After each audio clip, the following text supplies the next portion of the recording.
各位網友大家好，我係叻仔。今集咧就會煲一款能夠舒筋活絡、健脾補肺兼夾化痰止咳嘅五子毛桃舒筋活絡祛濕保正氣湯啊！聽個名咧都知有翻啲料到嘅。咁最啱咧就係經常做運動啦、腰酸背痛同埋經常疲倦嘅網友飲嘅。咁可以放心嘅咧就係材料好簡單，但係想煲得好飲，功效又要夠力咧，喺選材同埋各方面咧都有些少嘅技巧。咁大家咧都要留心聽書啦。咁如果認為食譜好飲有益又幫到你嘅話咧，記得俾個 like， 分享埋俾朋友，咁大家咧都唔會腰酸背痛啦。仲有記住啊，有你支持就係我嘅拍片動力啦。要煲呢款湯，第一時間我就要買到一支靚嘅牛大力先。咁啊，記得叫老闆打片啊，唔係返到去就麻煩啦。啊，打片，係25蚊啊呢度。25蚊。有冇五子毛桃啊？有。呢度。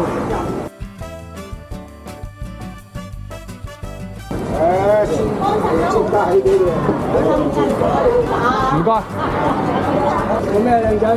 冇啦，係咁多。41啦。好，唔該。唔該。多謝你。就係咁樣，一共咧就用咗41蚊，分別咧就買咗一支嘅牛大力啦，係比較重手大支嘅。咁其實坊間咧有啲30蚊一紮有幾支嘅牛大力，不過咧如果你一睇埋去咧，你就會知道啲牛大力唔靚嘅咧，就好似好乾啊、好輕身咁啊。所以買嘅時候我就會揀翻一啲肥仔啦、重稱啦，同埋最緊要係可以幫你打片嘅，因為牛大力翻去打片咧，你都幾係嘢㗎。咁我哋咧跟手咧就買多半隻雞，最緊要咧就係呢半隻雞唔好肥就 O K 㗎啦。使唔使同你斬啊？唔使啦，唔使斬啦，唔該。差啲唔記得咗，除咗隻雞唔要肥之外咧，仲要係唔需要斬雞啊。咁我哋翻去先再慢慢研究啦，可以開工㗎啦。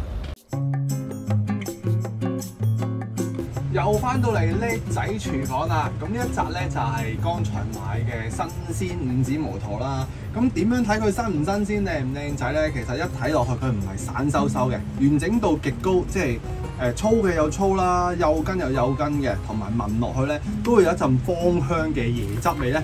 咁呢啲就係好靚好靚嘅五子毛桃啦。咁至於五子毛桃有啲咩功效咧？其實佢就有祛濕保正氣啦、健脾益肺啦、通經絡等等嘅。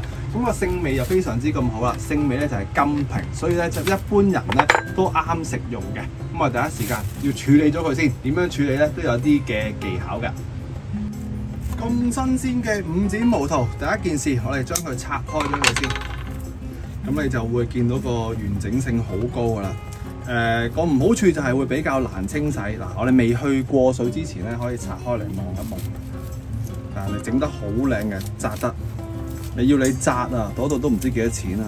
唔好處就係好多沙泥啊咁喺度嘅。咁我哋首先都要望一望佢啦。如果你見到有啲發咗毛啊、灰灰白白嘅嘢咧，我哋就要去揀一揀佢先。嗱，咁而家咁樣去望埋去，大致上都冇乜嘢啦，係咪？唔會話突然間有一柱白色啊、啲粉塵啊咁樣喺度嘅。咁我哋第一件事，先過走佢一啲大部分嘅沙泥先。咁你一沖落去咧，你即刻會見到，哇，係咁樣噶啦。所以我哋未浸水之前咧，就要過翻一陣水先，將佢大部分嗰啲沙塵啊、泥啊都清除咗佢先啦。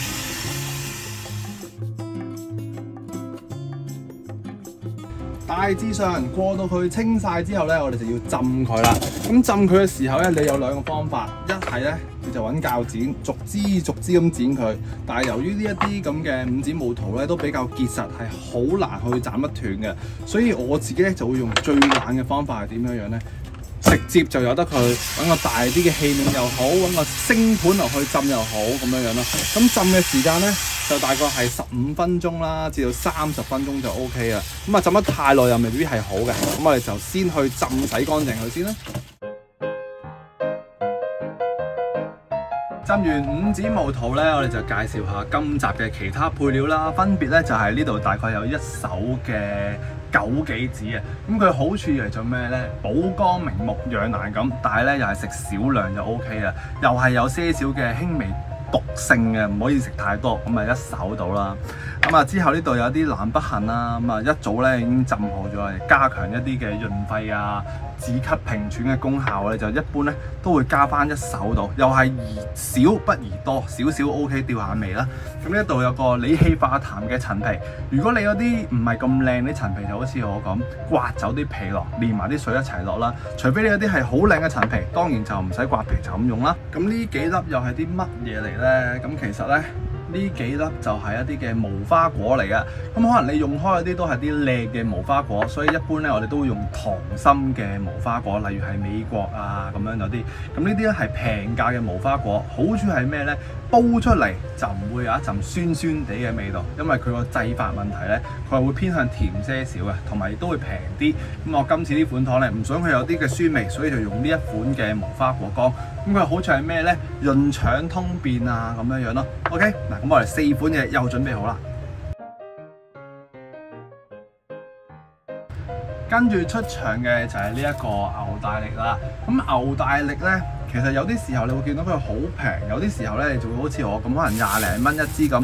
買嘅時候我哋梗係揀啲又粗又肥又重手噶啦。嗱，打完片之後，如果你買嘅係平價，即係冇咁靚嘅牛大力咧，正常嚟講咧就會比較乾身啲嘅。我而家摸落去咧係會濕身啲，有啲潤手嘅感覺，同埋咧只要我一開個包裝咧，會聞到一陣好清香嘅味道。如果你平價啲係冇嘅，所以咧就要去翻啲相熟嘅山草藥店啦，就會買。咁買嘅時候出翻嚟嘅結果咧，你會見到啊，可能有啲皮喎，咁我呢啲皮就要揀翻佢出嚟啦，就唔要噶啦。咁我哋處理佢嘅時候有啲咩要注意咧？嗱，我哋先去倒起佢先咯。咁我就會揀一揀佢嘅，咁啊，例如係睇下有冇啲外皮啦，即係皮多肉少嘅，我都會揀咗佢出嚟先。又或者有啲污糟、有啲淤泥嘅，我哋都揀一揀佢啦。係啊，咁啊無謂好似煲一啲山草藥咁啊，真係要揀翻啲冇咁靚嘅位出嚟，同埋污糟嘅先。揀好咗之後，我哋只需要咧輕輕沖洗佢一兩下。係啊，唔好話浸水喎，睇下佢一沖落去，佢啲澱粉質啊、啲營養已經流失緊㗎啦。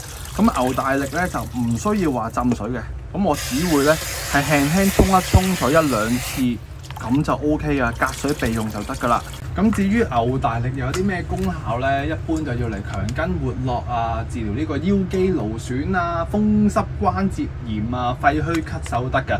咁啊最啱我呢啲成日都去跑步踩單車咧，腰骨有少少痛咧，就會煲呢個牛大力嚟飲。咁當然你就要考慮到一啲咁靚、咁新鮮、咁肥仔嘅牛大力先煲啦。有時有啲牛大力真係乾到好瘦啊、巢晒皮咁樣，嗰啲咧就唔好買嚟試啦。OK， 咁啊自己揾啲靚嘢嚟買啦。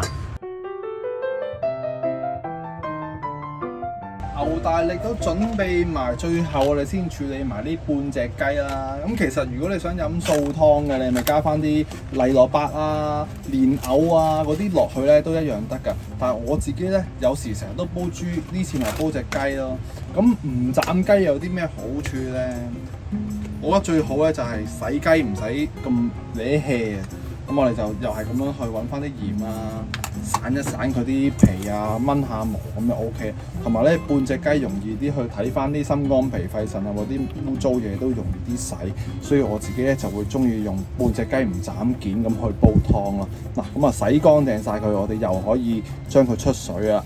咁如果見到有啲肥油啊咁樣樣，你唔想太肥嘅，你可以搣咗啲肥油啦，又或者咧你可以搣咗陣雞皮佢。但係我自己咧就中意有雞皮，咁樣咧就會香啲，因為咧有親呢個五指毛桃喺度咧，煲出嚟嘅湯就好夾呢個雞啊。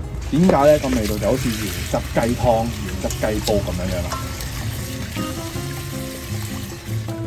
嚟到出水嘅時候，第一時間我哋梗係將隻雞咧出咗水先啦。咁啊次序好緊要啊，因為咧我哋出完水之後咧就會將嗰個五指毛桃出水。咁啊由於五指毛桃咧比較大柱啊，所以你會見到我咧會用個大啲嘅鑊嚟去出水，咁樣咧就會方便啲嘅。如果唔係你用個細細地嘅煲仔出咧，你就好難話烚到佢裏邊嗰啲唔好嘅泥啊啲嘢出嚟咯。咁我覺得咁樣出水咧就會乾淨企理啲啦。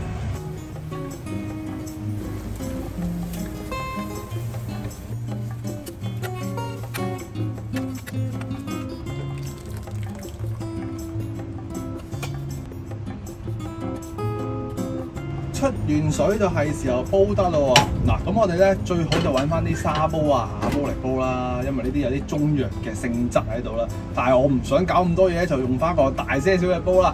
同埋咧呢啲咧五指毛肚都有啲技巧喎。咁我頭先咧就因為個煲咧試過都好難入去啊。咁我哋咧揸佢，將佢咧打翻個裂翹住佢咧，咁就緊緊可以落到佢。要俾翻些少力㗎，所以懶人咧你都要有啲技巧先做到懶人嘅。咁我哋咧就將佢咧好整齊咁樣去塞喺個煲底度。咁所以咧，如果有時斬晒件嘅個好處就係容易啲放入個煲度咯。嗱，新鮮嘅咧會有一定嘅韌力，所以咧就會比較棘手啲。但係味道嚟講咧係會出啲嘅，有陣椰汁味。咁之後咧，我哋都跟翻個次序啦，擺晒啲硬轟轟硬淨嘅嘢咧都墊咗喺個底度先。係啦，咁啊除咗杞子之外咧，我哋所有材料咧都可以放晒落去㗎。咁水量我哋落幾多咧？盡落啦，因為我呢次個煲仔真係好細個，咁啊隨時分鐘咧，因為煲下嘅時候我哋補翻啲水啦。咁時間嚟講咧就係90分鐘，先用大火煲起佢啦，之後調翻一個中細火咁去熬佢就 OK 啦。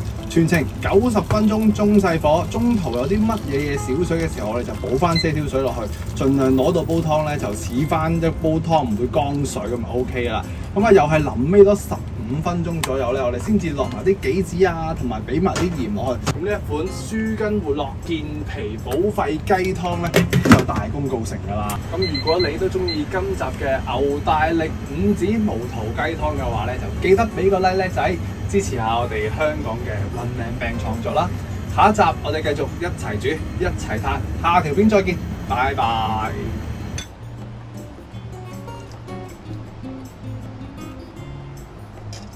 歡迎各位忠實嘅 fans 睇到嚟試味嘅環節，咁其實有好多溫馨提示咧，我哋都會擺喺個片尾度嘅，所以如果急進之人咧就冇辦法啦。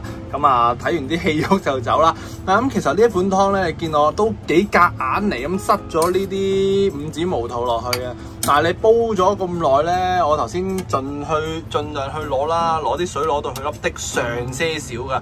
咁煲完之後咧，嗱啱啱好喎個水量。1家4口絕對係夠飲啦，咁同埋咧隻雞攞出嚟嘅時候咧，就記得要小心啲。咁你頭先咧啱可能有啲位咧，你會見到隻雞啊，咪擺咗個殼落去先嘅。咁個面頭會唔會唔熟咧？咁係放心啦，我哋中途咧會反一反佢啊，咁控制翻佢啦。所以有時要反面自己執生啦。咁到最後呢款湯係點樣樣咧？哇！真係黃金咁嘅顏色，當然係有些少嘅雞油啦。咁但係輕微咧就會有啲香味啦。咁都係嗰個溫馨提示，如果你怕肥嘅話，就去咗浸皮佢。但係如果你有翻浸皮嘅味道咧，係會香好多嘅雞皮。OK， 嗱咁啊，希望大家中意今集嘅湯水啦，同埋咧呢個杞子咧，記得最後10分鐘、15分鐘先好落。一早落咧，唔好成日都睇啲食譜，一次過抌晒落去就係有啲位要跟次序落。如果唔係咧，啲杞子會溶晒㗎啦。嗱，咁呢一款湯嘅味咧，我啱試咗，但係點樣樣咧？係比平時嘅椰汁雞煲攞陣椰子味咧，係清淡好多嘅。咁啊，又有雞食，又有湯飲。咁啊，希望大家咧飲完煲湯都可以舒筋活絡啦。咁我哋下集再見啦，唔阻大家，拜拜。哇，好香好香椰子味㗎，真係〜